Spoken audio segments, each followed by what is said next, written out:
목소리가 좀 작으신데 오늘 기운이 좀 없으신가? 우리 옆에 사람 한번 인사해볼까요? 기운 좀 냅시다. 인사해볼까요? 기운 좀 냅시다. 네, 오늘도 여러분들께 주어지는 말씀을 통하여서 하나님의 귀한 은혜와 사랑을 깨닫는 복된 자리 되시기를 간절히 바라겠습니다. 오늘은 생각하고 회개하여라는 말씀의 제목으로 여러분들과 은혜를 나누려고 하는데요. 요한계시록은요, 말 그대로 종말에 관련된 책이죠.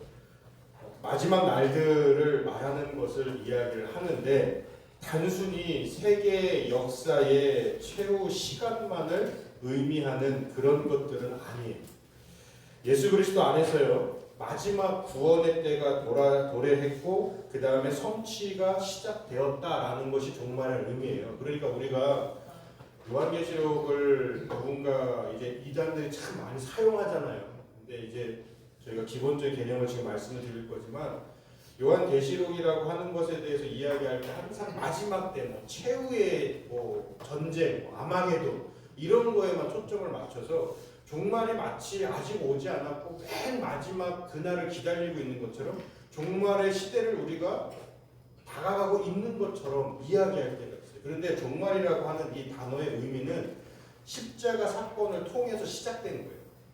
그리고 완성될 구원의 시간들은 예수님께서 이 땅에 재림하실 때 그때까지가 종말이란 말이에요. 그러니까 예수님의 십자가 시작부터 이 땅에 오셔서 십자가의 사명이 시작된 그 순간부터 나중에 다시 예수님께서 이 땅에 재림하실 때까지 그때가 종말의 시간이에요. 그러니까 우리는 지금 종말의 시대를 살고 있는 거예요.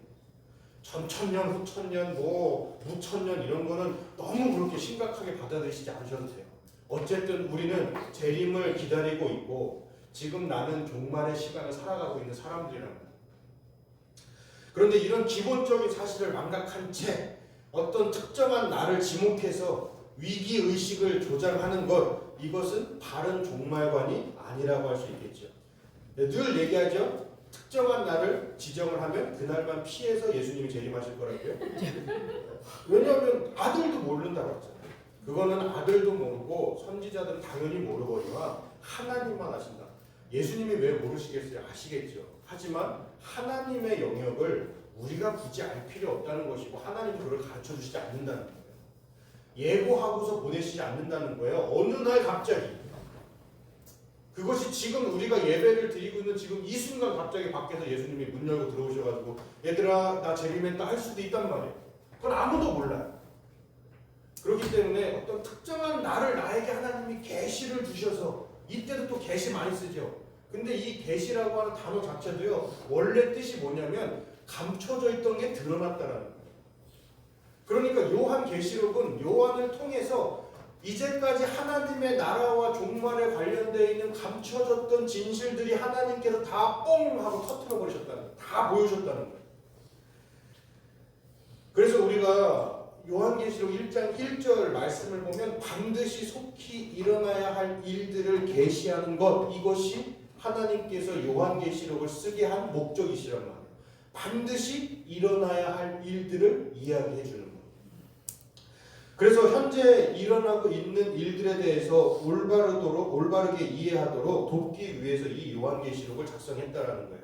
당시 초대교회 성도들은 여러모로 안팎에서 어려움을 겪고 있단 말이에요. 내부적으로는 이단들이 막 득세하고, 그래서 예수 그리스도의 복음보다 다른 걸 더 중요시 여기게끔 막 만들어버리고, 외부로는 황제 숭배부터 시작해서 유대교회 진압, 그 다음에 기독교에 대한 말도 안 되는 거짓 누명과 핍박, 그래서 사형의 이슬로 사라져야 되는 그런 순간들, 이런 상황 속에서 예수님이 곧 오신다고 하셨는데, 속히 오신다고 하셨는데, 우리는 언제까지 이런 어려움 가운데서 신앙생활을 해야 되는 것인가? 이렇게 힘겨운 시간을 보내고 있을 때에 하나님께서 이 계획을 보여주신 것이란 말이에요. 그러니까 초대교회 성도들이 하나님의 계획을 알고 있으면 자신들에게 일어나는 일들에 대해서 올바르게 대처할 수 있을 거 아니에요. 하나님의 생각이 어떠시냐. 그래서 하나님은 이 계시를 예수 그리스도에게 주시고 그리스도는 그의 종들에게 천사를 보내어서 알려주신 것이다. 이것이 요한계시록의 시작이에요. 그래서 요한계시록은요, 처음부터 먼 미래를 초점으로 둔 책이 아니라 현재에 초점을 둔 책이라는 거예요. 하나님의 계획과 목적을 밝히 알려주시는 데 있지 이걸 비밀스럽게 감추는 데 있지도 않으세요. 하나님의 뜻을. 감추면 어떻게 되겠어요? 성도들이 하나님의 뜻을 어떻게 알겠어요? 이것도 감추고 저것도 감추면 근데 하나님이 우리에게 말씀을 무슨 비밀 암호문처럼 해가지고 주셔버리면 우리가 그걸 어떻게 해석을 해요? 그러면 지금 나에게 일어나는 일들에 대해서 하나님의 계획을 모르니까 대처할 수도 없잖아요. 그렇기 때문에 이 지식은요 공개적으로 열려있는 지식이에요. 요한계시록. 그런데 소수 해석자의 어떤 전유물로 여기는 것도 그릇된 태도이고 만약에 제가 여러분 이건 내가 기도하다가 하나님께서 나한테만 가르쳐 주신 것입니다. 이렇게 제가 얘기하는 순간 저는 목사가 아니라 교주 되기 시작하는 거예요. 이성수 교주 아주 위대한 교주가 남사에 탄생하셨으니 막 태어난 데는 서울이면서 막 남사에서 탄생하셨으니 막 태어난 일시도 막 바꿔버리고 막 해가지고 그런데 우리가 요한계시록을 읽을 때마다 어렵죠. 되게 어려워요. 목사님 저도 어려워요. 공부하면 할수록 더 어려워요. 무슨 말인지 모르겠어요. 근데 그게 어려운 이유는 이게 감춰져 있어서 어려운 것이 아니라 밝히 드러나 있지만 우리에게 익숙하지 않는 언어를 사용하기 때문에 그러니까 우리에게 익숙한 비유를 쓰시면 우리가 이해하기 훨씬 쉽겠죠. 숫자에 숨겨져 있는 뜻을 말씀하시는 것이 아니라 말 그대로 정말 다 드러내놓고 얘기하시면 더 쉽겠죠. 그런데 우리가 예수님께서 비유하신 것도 사실은 때로는 어려울 때도 있잖아요. 왜냐하면 우리가 일상생활에서 사용하던 비유들이 아니기 때문에 그런데 지금 이 요한계시록 오늘 우리가 읽은 이 말씀 속에서도 교회를 향하여서 하나님께서 주시는 거란 말이에요. 그러면 그때 당시 사람들에게는 이 말씀이 익숙하기 때문에 무슨 뜻인지 알고 자기들이 대처할 수 있었을 거란 말이에요.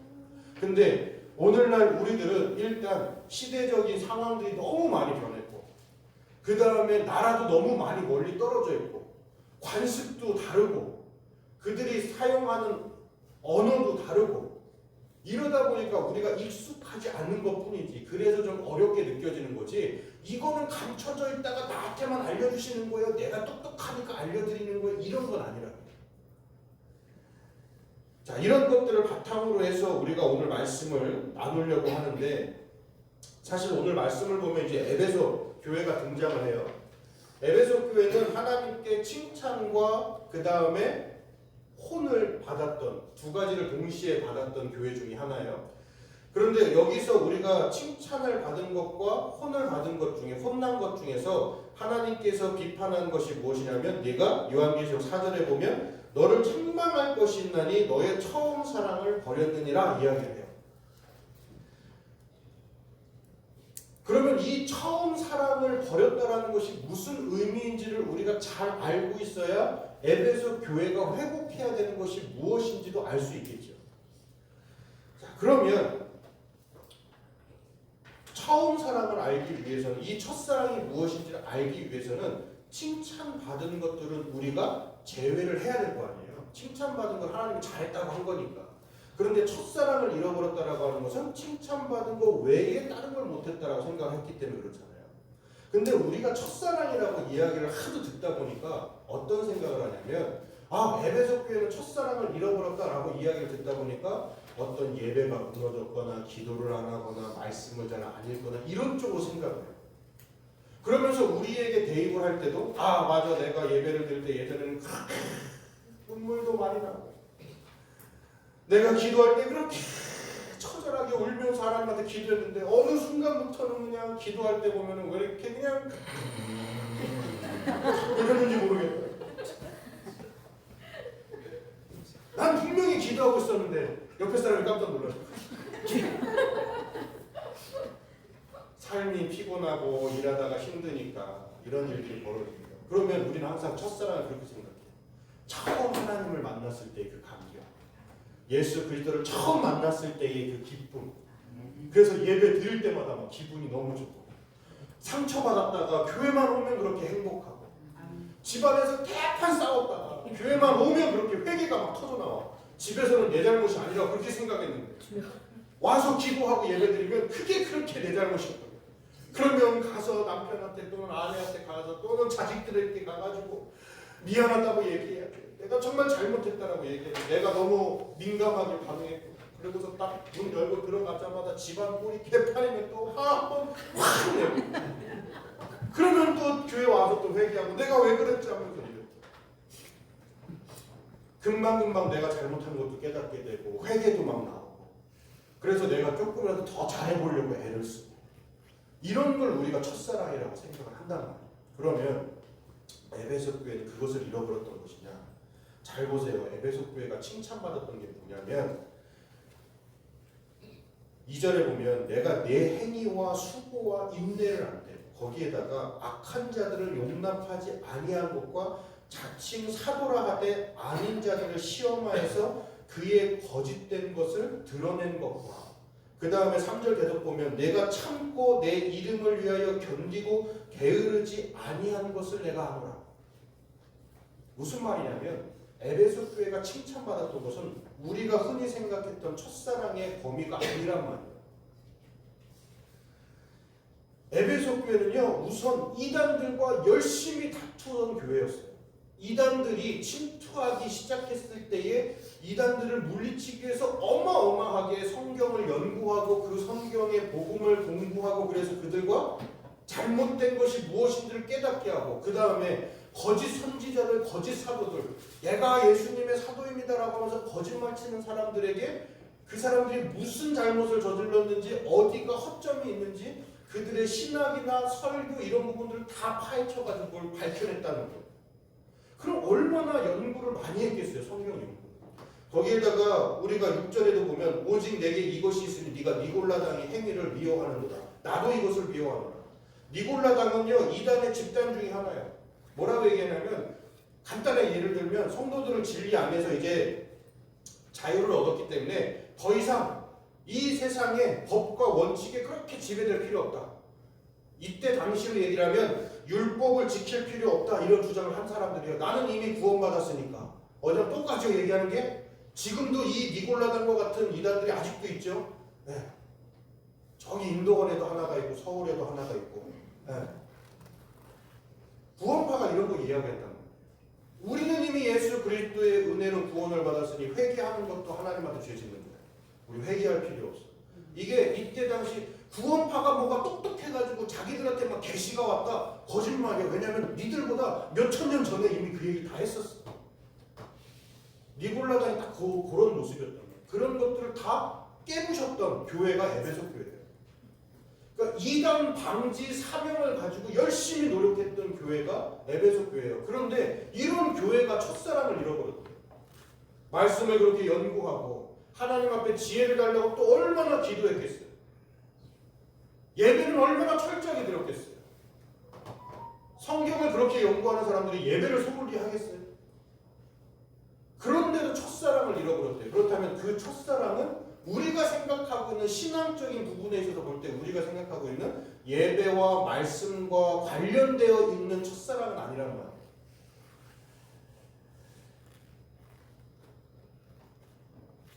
주님께서 그들의 행위, 수고, 인내 다 알고 계셨다라고 이야기했음에도 불구하고 처음 사랑을 버렸다는 것은 단지 감정이 식어버렸다는 것이 아니라 지금 하나님과 너희들의 관계의 중심이 흔들리고 있다는 거죠.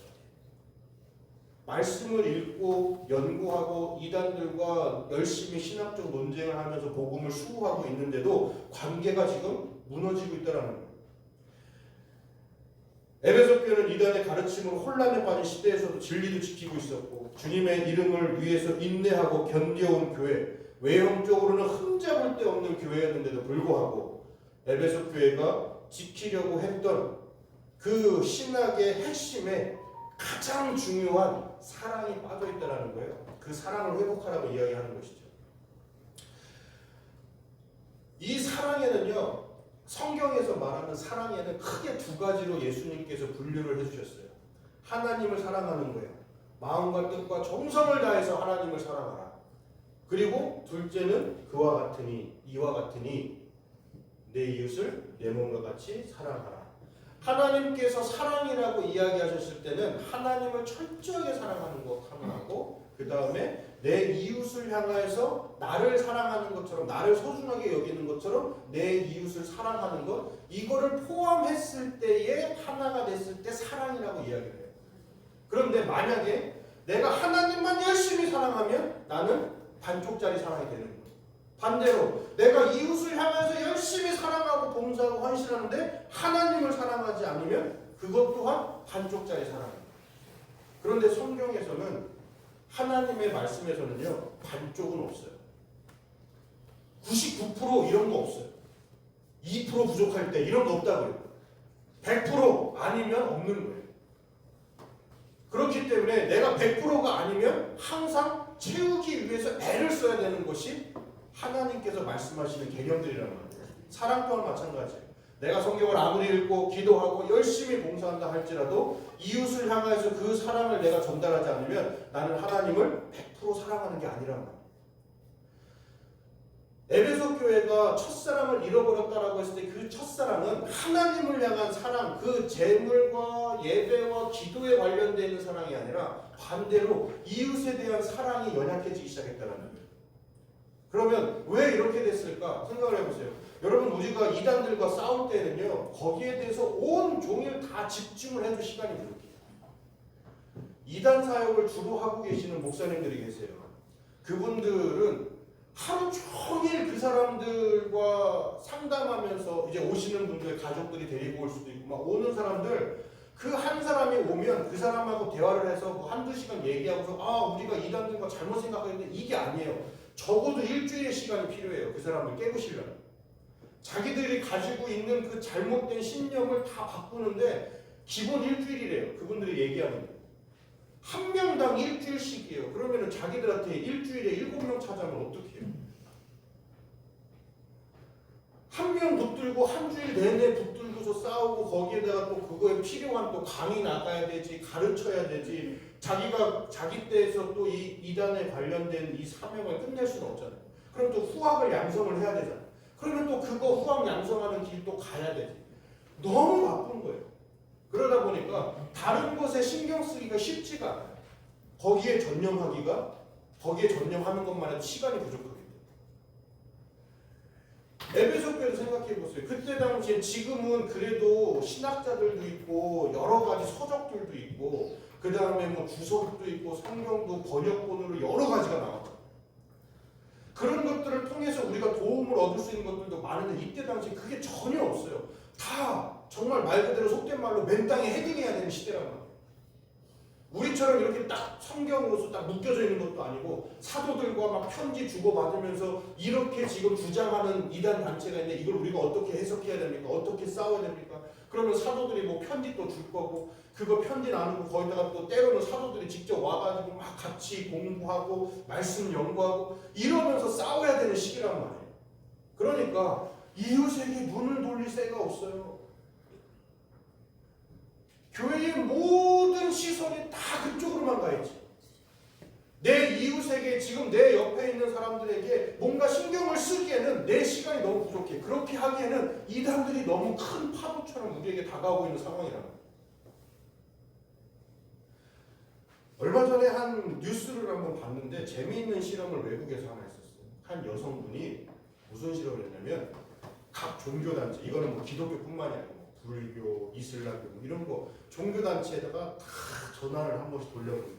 무작위로 전화를 돌렸어요. 그 다음에 그분이 뭐라고 얘기했냐면, 지금 내 아이 분유를 먹일 돈이 없어가지고 분유를 먹여야 되는데 지금 하나 지금 없어서 저희 좀 도와줄 수 있으시겠습니까? 분유값 좀 주실 수 있겠습니까? 전화를 했더니 거의 대부분 다 괜찮다고 했는데, 거의 대부분 기독교만 어렵다고 했어요. 사실 이해는 가요. 왜냐면 교회가 찾아오는 사람이 어마어마하거든요. 여러분, 우리 교회는 작잖아요. 작지만 우리 교회는 그렇기 때문에 안 찾아올 것 같죠. 잘 찾아와요.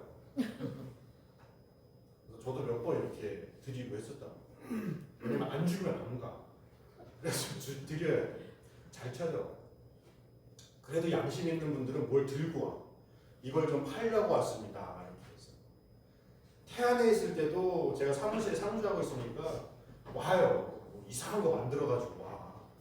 내가 그런 거 좋아하지도 않지만 그냥 도와준다는 생각이 하고, 어떤 분들은 차비가 없어가지고 차비를 좀 대주시면 제가 꼭 보내드리겠습니다. 얼마 드려야 되는데 3만 원만 주시면, 그래서 3만 원 없는데 1만 원만 드릴게요. 1만 원 드리고. 그러니까 사실 교회는 어떤 특정한 그런 규칙들이 있기 때문에 전화상으로만 하는 게 아니고 직접 찾아가서, 그리고 사무소에서 얘기도 좀 해야 되고, 왜냐면 이제 따로 부서들이 있기 때문에 일단 찾아오시거나 이렇게 하셔야 됩니다라고 그 대부분 그렇게 하거든요. 그러니까 그래서 전화상으로는 저희들이 도와드릴게요, 어디로 뭐 돈을 보내드리면 될까요, 이렇게 안 했으니까 뭐 좀 그렇게 했을 수도 있겠지만, 어쨌든 대부분의 교회들은 다 도와주고, 다른 종교단체도 어려운 사람이 다 도와준단 말이에요. 그런데 하나님께서 보실 때 에베소 교회는 그렇게 이웃을 향하여서 시선이 지금 가고 있어야 되는데 어느 순간부터인가 그 시선이 끊기기 시작했다는 거예요. 너희들이 처음 나를 믿었을 때 생각해봐. 처음 예수님을 믿고 의지하면서 성령을 받고, 그때 당시에 너희들을 한번 생각을 해봐. 이 오늘 말씀 우리 제목에서 생각하고 회개하라고 할 때 이 생각하여라고 하는 단어를 그냥 원어 그대로 직역을 하면 기억하라는 거예요. 그때 당시 너희들의 삶을 기억해봐. 그때 너희들은 복음을 지키기 위해서 싸우기도 열심히 싸웠고, 그리고 이웃이 필요한 것이 있을 때마다 그 이웃에게 뭔가를 주기 위해서 애를 썼던 교회였어. 예배도 충실히 드렸고, 말씀도 충분히 연구했고, 기도도 열심히 했으며, 이단 세력이 득세하지 못하도록 너희들은 곳곳으로 움직이면서 그 복음을 수호하기 위해서 애를 썼고, 거기에 더해서 너는 이웃들을 돌보고 교회 안에서 힘들어하는 사람들, 어려워하는 사람들, 상처 입은 사람들을 위로해주고 치유해주고, 그리고 너의 이웃들이 부족한 점이 있다면 그것을 채워주려고 교회가 노력을 했었단 말이야. 그게 에베소 교회 너희들의 처음 모습이었어. 근데 어느 순간 너희들이 복음을 수호한다라는 그 명제 앞에 이웃을 향한 너희들의 발걸음이 무뎌지기 시작했다. 그래서 에베소 교회야, 너의 첫 사랑을 회복해야 돼. 이것을 에베소 교회에게 하나님께서 말씀하시는 거예요. 오늘 이 자리에는 우리들은 이 말씀이 나에게 다가왔을 때 우리들은 다르게 받아들일 수도 있어요. 나에게 있어서 첫사랑은 다 다르거든요. 어떤 사람은 그것이 말 그대로 우리가 기존에 익숙했던 예배에 관련돼 있을 수도 있고, 말씀 연구, 기도와 관련돼 있을 수도 있어요. 그런데 에베소 교회처럼 내가 어느 순간 누군가에게 상처를 주고 누군가에게 다가가는 발걸음이 늦춰지기 시작하고, 예전에는 내가 하나님을 잘 믿고 의지하면서 내가 하나님께 나아가면서 누군가를 위해 열심히 기도했는데 어느 순간 그 기도가 점점 사라지기도 하고, 반대로 나는 열심히 헌신하고 돕고 구제도 열심히 하는데 어느 순간부터인가 예배에 하나 빠지기 시작하고, 예배 드리면서 기도하면서 내 마음이 점점 딱딱해지기 시작하고, 이런 부분들이 있을 수 있다고 해요. 그것을 하나님께서는 교회에게 이야기하는 거예요. 기억하라. 너희들이 처음 예수님을 만났을 때에 하나님도 열심히 사랑했고 이웃도 열심히 사랑해서 말 그대로 하나님을 사랑하는 것이 완벽했었던 너의 처음 만났던 그때를 기억해라. 그리고 지금 너희들의 모습을 판단해라. 무엇이 지금 부족해지고 있는지. 너의 신앙적인 부분에서 하나님을 사랑한다라고 하는 부분에서 너희가 무엇이 부족해지고 있는지를 판단해야 된다는 거예요. 그 다음에 뭐라고 얘기하시느냐, 그렇게 생각해서 판단 내렸다면 그 다음 회개하라고. 그 부분을 놓고 내가 이제까지 몰랐어요 하나님, 내가 이제까지 너무 무심했습니다. 그것을 회개하라고 이야기하시면서 그것만으로 끝나는 것이 아니라 회개한 다음에 그 다음에 처음 행위를 가지라. 5절의 중반부에 가보면 회개하여, 생각하고 회개하여 처음 행위를 가지라. 네가 처음에 했던 그 모습으로 다시 돌아가라. 회개는요, 판단하고 기억하고 판단하고 그 다음에 하나님 잘못했어요 라고 이야기하는 게 회개가 아니에요. 그거는 그냥 반성이에요.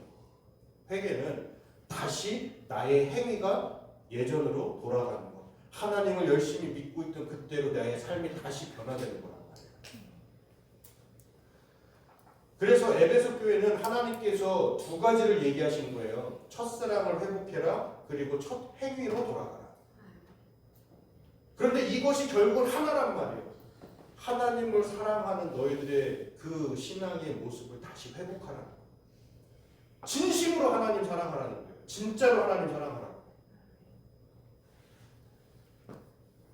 그렇게 하지 않으면 내가 내게 가서 내 촛대를 그 자리에서 옮기겠다. 교회가 교회로서의 사명을 잃게 된다는 거예요.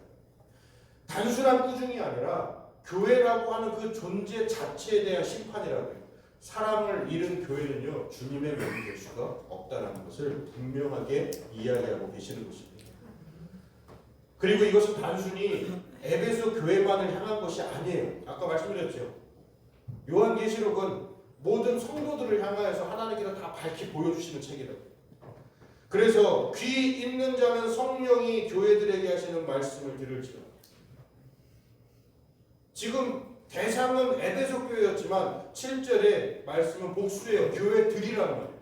이후로 우리가 7교회를 살펴보게 될 건데 이 7교회가 보면 그 당시 교회, 초대교회의 대표적인 교회를 이야기하는 것이지 그 교회만을 가지고 얘기하는 게 아니에요. 그 지역에 있는 전체 교회를 다 말하는 거예요.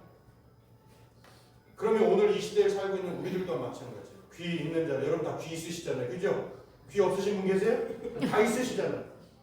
그럼 꼭 이러면 저는 귀가 잘 안 들리는데 이렇게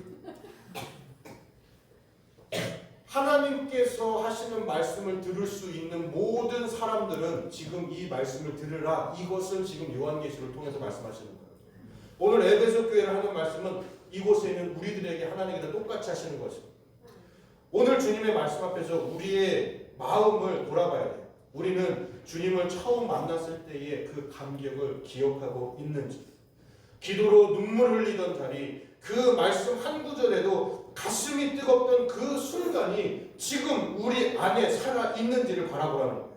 우리는 여전히 이웃을 향하여서 행동했고 수고하고 인내하고 있었는지, 혹여나 이 사랑이 점점 식어가고 있지는 않았는지, 예전에는 내 자녀, 내 이웃 어떻게든 내가 저 사람 전도해서 나랑 같이 교회 꼭 가게 할 거야 라고 했던 그 고백들, 그 결단들이 어느 순간에는 내가 약화되고 있지 않았는지,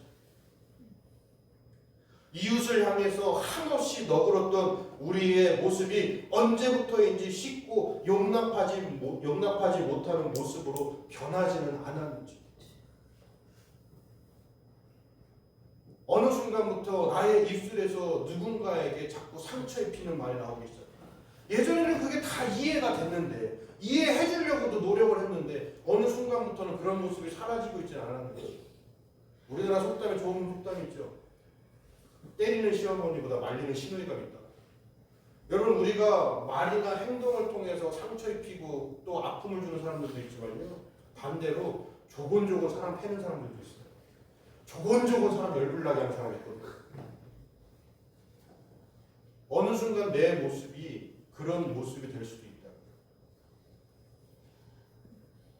에베소 교회는 기준은 명확했어요. 말씀이라고 하는 기준은 명확했고, 그 기준을 통해서 사람들에게 열심히 말씀을 선포했어요. 그러다 보니 어느 순간 용납이라는 것이 사라지기 시작했어요. 예전에는 이해했던 행동들이 이거는 복음에 의하면 잘못된 거 아니야? 이거는 잘못된 행동 아니야? 라고 하면서 밀어내기 시작했을 수도 있어요. 어떠한 모습인지 우리는 정확하게 판단할 수는 없지만 중요한 것은 사람을 향한 사랑은 어느 순간 식어버리고 말았던 교회가 에베소 교회였어요.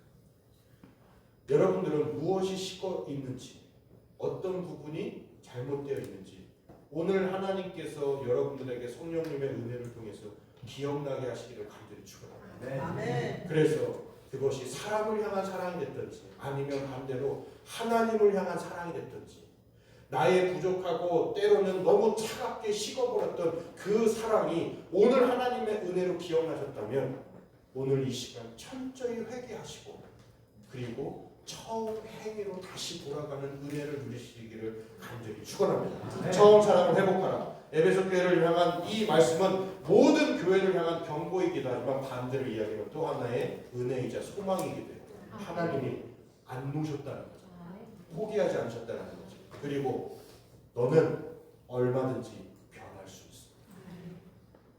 우리의 죄를 하나님께서 깨닫게 하실 때 때로는요 그게 너무 가슴 아파요. 막 칼같이 찌를 때가 있어요. 하지만 그것은 또 한 번 소망의 메시지이기도 해요. 변할 수 있으니까 하나님이 포기하지 않으셨으니까 나를 생각나게 하고 기억나게 하시는 거예요. 포기하면 하나님도 내려놓으시지 어떡하겠어요. 안 알려주시겠죠. 네 멋대로 살아라. 네가 하고 싶은 거 다 해라. 네가 선택한 그대로 다 살아라. 책임은 내가 안 진다. 이게 제일 무서운 거예요.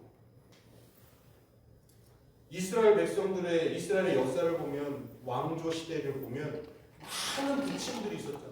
하나님께서 계속 막 때리고 혼내고 때로는 그냥 포로 생활도 시키고 하면서 했잖아요. 그게 은혜라고요. 왜냐하면 포기하지 않으시는 거예요. 그런데 그 사람들이 하는 그대로 가만히 내버려뒀다고 생각해보세요. 그들의 결국은 어디로 가겠어요? 지옥으로 가요. 지옥은 더 이상 되돌릴 수 없어요. 지옥은 더 이상 내가 회복될 기미가 없는 곳이에요. 하나님의 사랑을 다시 깨달을 수 있는 시간이 아니에요. 그렇게 여러분 오늘 나에게 기억하시게 하실 때 오늘 나에게 생각하게 하셨을 때 감사함으로 그 마음을 담아서 하나님께 철저히 회개하시고 그리하여 진정한 삶의 변화를 이끌어내셔서 오늘 하나님께서 첫사랑을 회복하라는 그 말씀에 여러분들이 네 하나님 제가 첫사랑 그 첫 행위를 다시 회복하겠습니다. 그러니 주님 도와주옵소서. 이렇게 기도하는 오늘 하루가 되시기를 바랍니다. 신앙의 중심을 하나님께 드리되 사랑을 잊지 마시고 예배도 중요하고 이웃을 향한 우리의 사랑도 중요하니 처음 예수님을 만났던 우리의 모습을 기억하고 하나님 사랑과 사람을 사랑하는 그 완벽한 사랑을 회복하는 복된 저와 여러분들 되시기를 주님의 이름으로 간절히 축원합니다. 기도하시겠습니다.